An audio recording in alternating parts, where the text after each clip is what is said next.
Oh, hey, come on. Hey, let's go in and talk about pocket knives.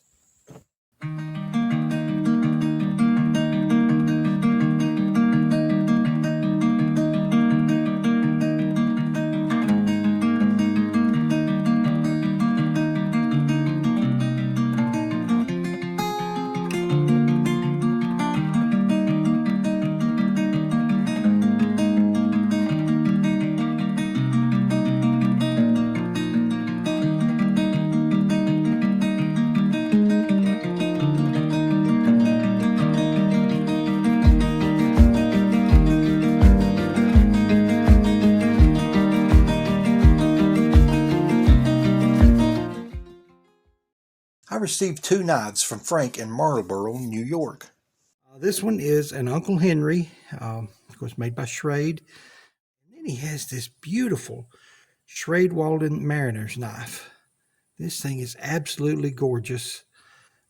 Does not look like it's ever been sharpened or used, but the handle's disintegrated on it, he said. Now, I'm not going to close it back. There is great snap on this thing because these pins want to move inward and then the blade catches on the pins. I don't want to risk damaging the edge of that blade. But he sent the knife, and he picked out some gorgeous bone handles for it.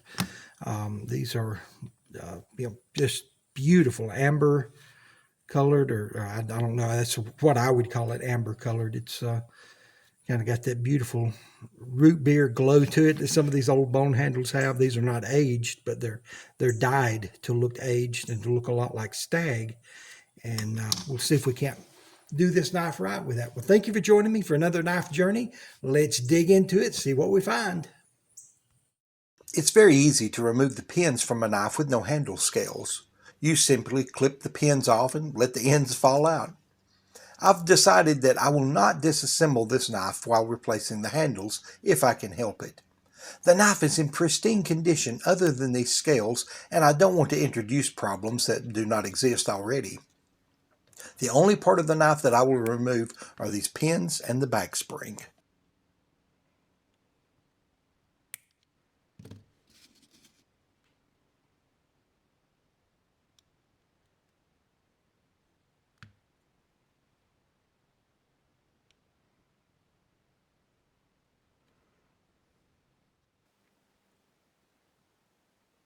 Every mariner's knife that I can remember seeing has 2 of these center pins for the back spring. Now these have quite a lot of tension on them.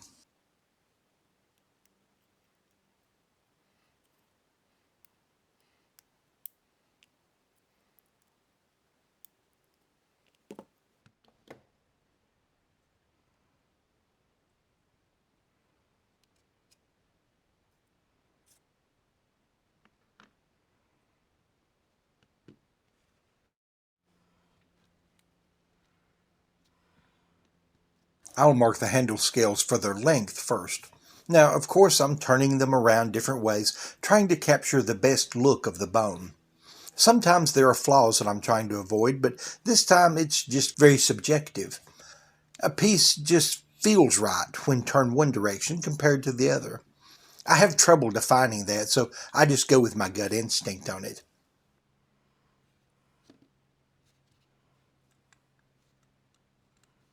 When I have them selected, I mark M for the marked side piece and P for the pile side, but I do wind up changing those later if I remember correctly.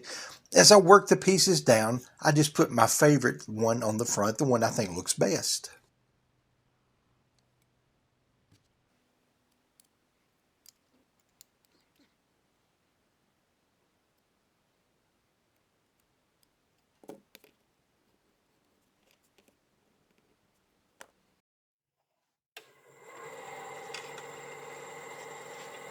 I feel like I can see pencil marks perfectly until I get a piece of bone near the saw blade. I think I need to add some more direct lighting over here. My bandsaw will not cut straight at all, so I intentionally trim a little bit outside the line so that I can sand these pieces to fit better.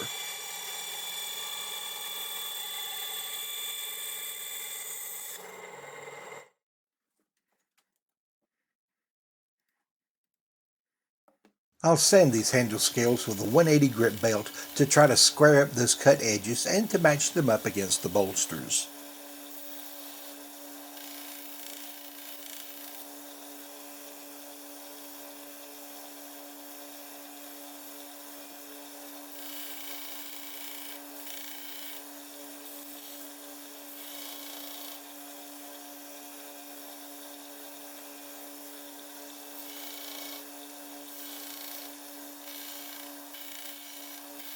Once I have this piece of bone very close to fitting, I will start on the pile side piece. I'll finish them up with a 400 grit belt for a smoother finish at the ends. I'm going to deviate from my normal procedure here. I'm going to mark the width of the handle scales and cut them to fit just as I normally do the length of them. Now, typically I'll leave a lot of handle material hanging off the edges of the liners and just sand all of that off flat at near the end of the project. But I'm doing it differently today for two reasons. First, the handle scales on a mariner's knife don't line up with the rear bolsters. They're offset, and the curved radius of these scales are making it difficult for me to match up the ends to look right. I know that I can make them fit better if I just match them to the width of the liners now. Secondly, I had a viewer explain to me a procedure to minimize hafting on the knife, and I want to give it a try today. I'll explain more as we go.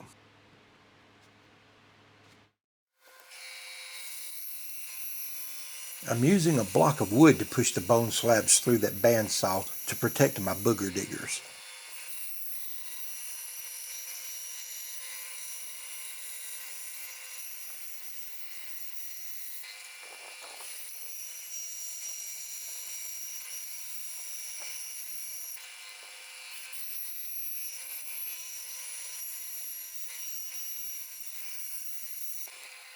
Now that these handles are cut to length, and at least rough cut to the width, I'm going to thin them quite a bit. Now, I don't intend to thin them all the way down to the depth of the bolsters, but I do want to get them close. I'll be hafting these to fit, but I don't want to have to sand away too much of that outer bark of these beautiful handles when I haft them, so I want it to be just very slightly thicker than the bolsters. I will occasionally cool these pieces in water as they get uncomfortably hot to hold when you're sanding.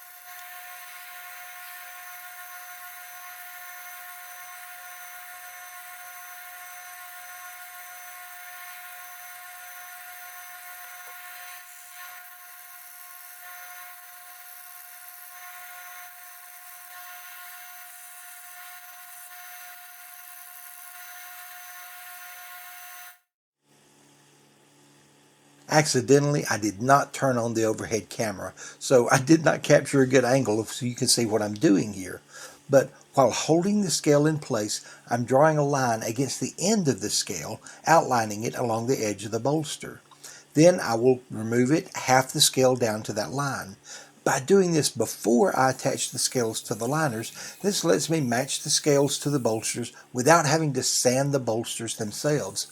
One of my viewers said that an old professional cutler taught him this trick years ago, but this is the first time that I've tried it, and I love it.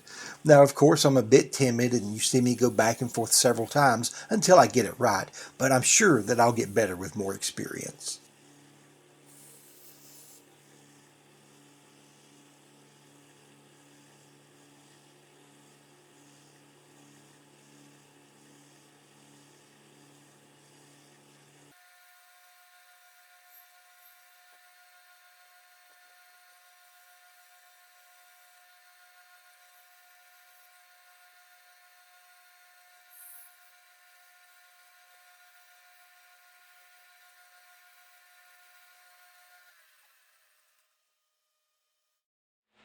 The end of these scales near the edge have a little inward curve here where the shackle fits.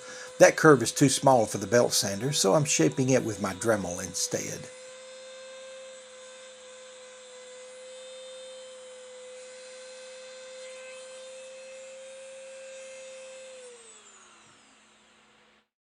Now I'm getting ready to drill holes into these handle scales.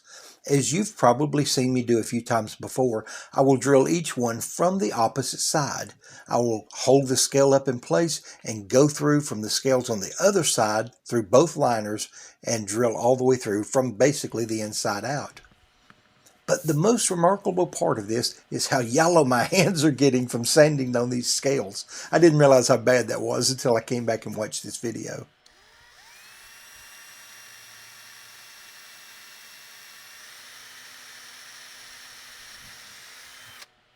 I'll insert a pin to hold the scale in place before drilling the next hole.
Switching to a larger drill bit, I will now drill out those two center pins for the spring, which are a bit larger than the handle pins.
Now that I've got all the holes, I will chamfer them with the rotary tool.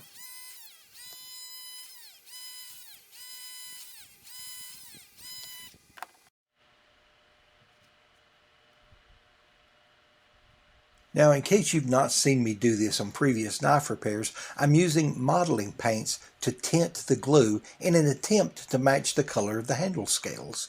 This really helps to fill in any gaps all the way around, which the clear glue seems to turn into a magnifying lens and show dark lines.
Just before I apply the glue, I realize I've not yet cleaned these liners. So real quickly, I'll sand them by hand and then wipe down the liners and the scales with denatured alcohol.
Now I'm coming back to the project a few days later after the glue has cured well. I have some slight contouring and hafting to do, but it's really minimal. I've wrapped some painter's tape around the bolster of the knife so that I don't sand into the bolster itself. I really do like this new technique. Well, new to me anyway.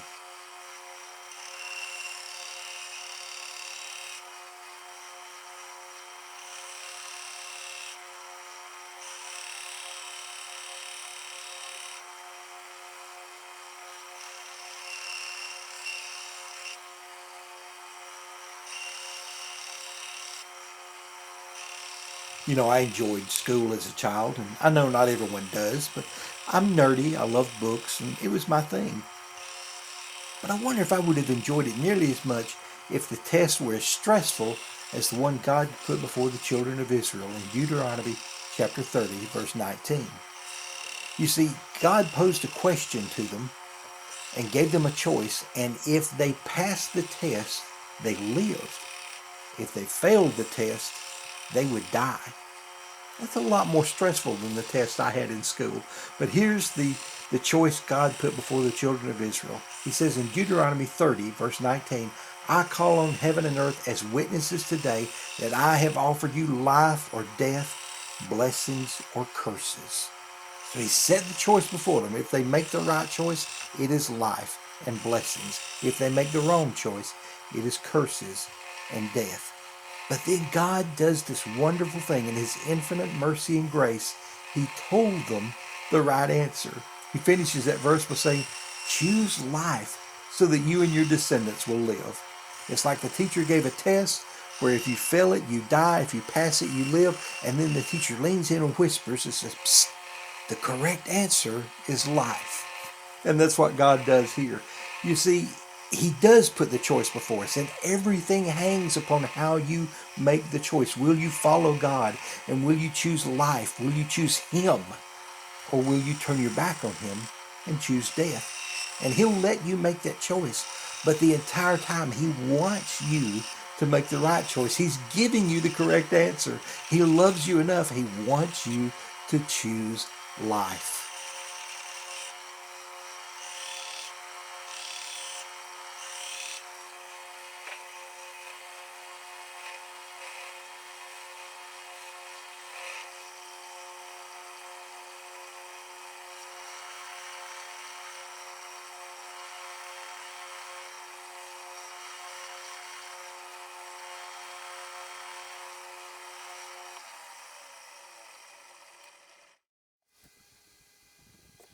So I've cut one handle pin to a length that looks right to me, and now I'm cutting 3 more to be the same length.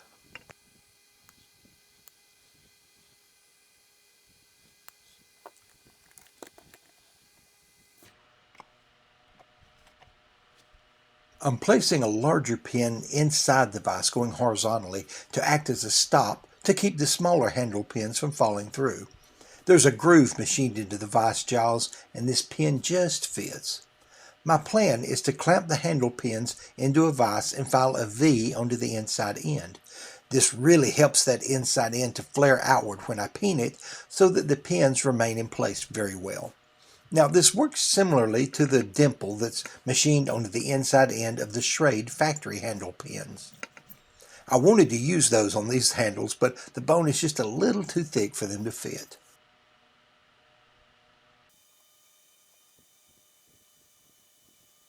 I'll repeat this procedure 3 more times so that all 4 pins are ready.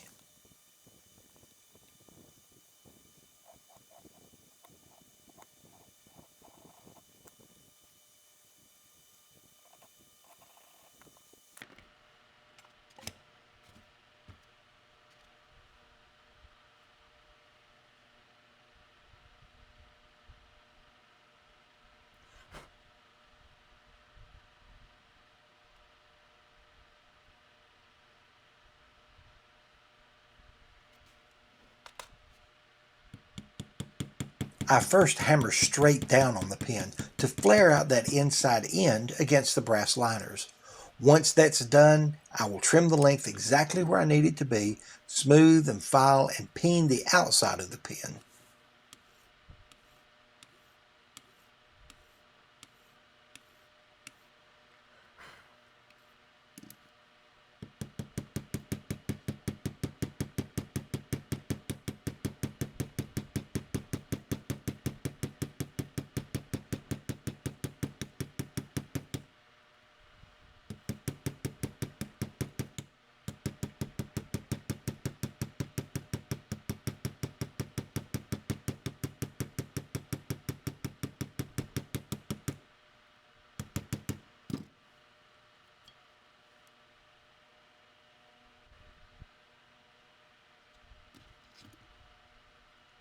After verifying that the inside of that pin is flat enough and will not interfere with the blade, I move on to the next pin.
This spring is obviously a very tight fit.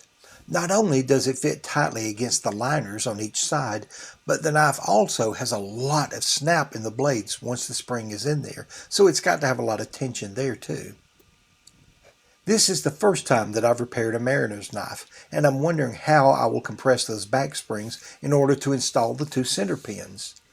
Because of the design, I will not be able to use either the vise or my spring jack like I do on most knives. Thankfully though, after tapping that spring into place, I find that I can hammer the pins into the holes in the liners if I have the end of the pin sharpened to a very fine point.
I will just barely polish the bolsters as they're already beautiful and undamaged.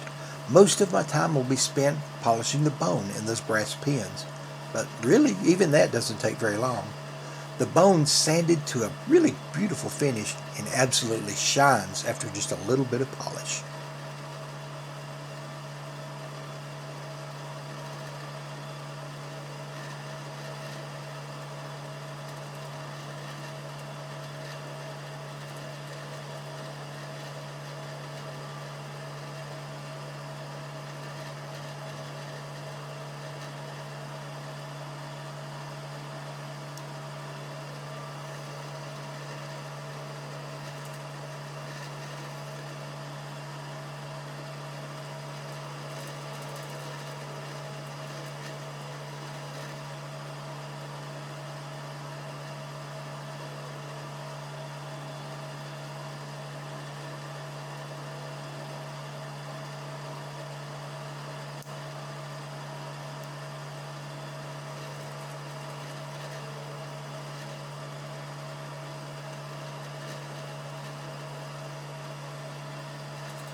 Well, ladies and gentlemen of YouTube, may I present to you this mariner's knife. It's a model, oh, I'm forgetting, 735.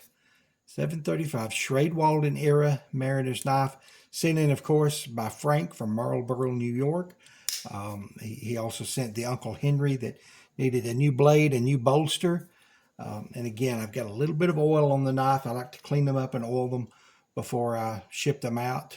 But these handles are gorgeous. Now, the original handles had disintegrated on Frank's knife, and they were some type of plastic, older plastic, and they just didn't hold up. They disintegrated on him, and he had bought these bone handles for me to try out, and boy, did he pick a winner. I think that just looks gorgeous on this knife. I did not quite get the fit I wanted where it fits up against the bolsters. I've got a little bit of gap there. I probably should not point that out, but it bothers me very much. It is slight, but no matter what I did, I could not get these handles to fit any better than that. That was just as good as they would fit. They were either too tight or there was a gap. There was no point at which there was anything in between. And I don't really know why that was. I've encountered that before on a knife and thought it was me. Went back and put new handles on it, and that just didn't help. They still would not fit correctly. So sometimes, I don't know, I'm still going to blame myself, but sometimes there's just something that keeps it from fitting. Now, one of the things I tried on this, it was recommended by a viewer, but I put the handles up here and drew an outline along the edge of the bolster, then took my handles off and hafted them before I put them on the knife. Now I had a little bit more hafting work to do after I got it on there, just kind of some fine adjustment, and it's slightly off there. Not anything you can really see, but you can kind of feel it with your thumbnail. Not enough to catch or really bother me. It's very slight, but it's something that I noticed. But I like that technique. So anytime any of you viewers have any suggestions, feel free to share them with me, please. It really did make the sanding and all a lot easier when you can fit the handles to the bolsters or get it very close anyway, and then you don't have a lot of sanding where you risk damaging the bolsters. And I wanted to be very careful with that on this knife because the knife is so gorgeous. I don't think the blade has ever touched a sharpening stone. I think that is the factory edge on it. And I just did not want to risk doing any kind of damage to the bolsters or anything like that. So again, I'm just very pleased with how that turned out. Frank, you picked out some beautiful handle material. Tell you what, I will show that knife next to the Uncle Henry that I also finished. And thank you for watching these videos. Frank, thank you for trusting me with your knives. I know you got to tell me the stories about them and how you obtained them, and they've just been a part of your life for many years. So thank you for entrusting me with them. I'm going to get them back to you very quickly. May God bless you, Frank. May God bless each and every one of you that watch this channel. Thank you for all your words of encouragement, your words of hope, words of faith. I appreciate all of it. May God bless you richly, and I look forward to seeing you next time. Goodbye.